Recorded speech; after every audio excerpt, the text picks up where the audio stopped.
Sir first எஸ்ஐக்கு call for வருங்களா, போலீஸுக்கு call for வருங்களா? போலீஸுக்கு கால் ஃபார் வந்தா எவ்வளவு வேக்கண்ட் வரைக்கும் சார் வரும்?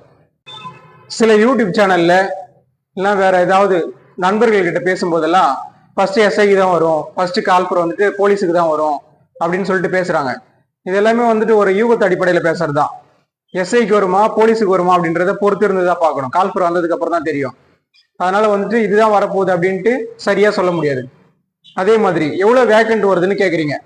போலீஸுக்கு இப்ப கால் ஃபார் வரும்போது எவ்வளவு சார் வேக்கண்ட் வரலாம், இல்லைன்னா வந்துட்டு எஸ்ஐ கால் ஃபார் வரும்போது எவ்வளவு வேக்கண்ட் வரும்ட்டு அதுவும் வந்துட்டு யூகத்து அடிப்படையில சொல்லலாம்.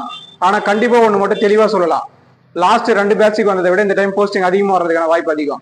காரணம் என்னன்னா அடுத்த வருஷம் வந்து சட்டமன்ற தேர்தல் வர்றதுனால அடுத்த வருஷம் போலீஸுக்கான கால் ஃபாரோ எஸ்ஐக்கான கால் ஃபாரோ வர்றது ரொம்ப கஷ்டம்.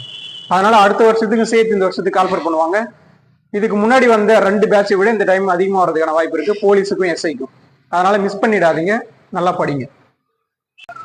ஃபர்ஸ்ட் போலீஸுக்கான எக்ஸாமோ இல்ல எஸ்ஐக்கான எக்ஸாமோ எது வந்தாலும் கால் ஃபார் வர்ற நேரத்தில் நம்ம அந்த எக்ஸாமுக்கு தயாரா இருப்போமா, ஒரு ஃபுல் டெஸ்ட் எல்லாம் எழுதி பார்க்குற அளவுக்கு நம்ம தயாரா இருப்போமா அப்படின்றத உங்களுக்கு நீங்களே கேட்டுக்குங்க.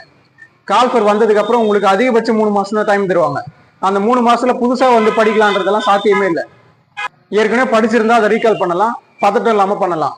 அதனால கால் ஃபார் எப்போ வேணா வரட்டும், இன்னும் 1 மாசம் கழிச்சு வரட்டும், 2 மாசம் கழிச்சு வரட்டும், 3 மாசம் கூட கழிச்சு வரட்டும். இந்த 3 மாசமும் நீங்க ஃபுல்லா படிச்சு போர்ஷன் எல்லாம் முடிச்சு சிலபஸ் திரும்ப திரும்ப ரீகால் பண்ணி ஸ்ட்ராங்கா இருந்தீங்கன்னா கால் ஃபார் வந்ததுக்கு அப்புறம் அதை வந்து திரும்ப திரும்ப ரிவிஷன் பண்றதுக்கும் ஃபுல் டெஸ்ட் எழுதுறதுக்கும் யூஸ் பண்ணிக்கலாம். அது கால் ஃபார் வந்ததுக்கு அப்புறம் தான் நான் படிக்கவே ஆரம்பிக்க போறேன் அப்படின்னா கண்டிப்பா அது ஒரு நல்ல ரிசல்ட் கொடுக்கறதுக்கான வாய்ப்பா இருக்காது.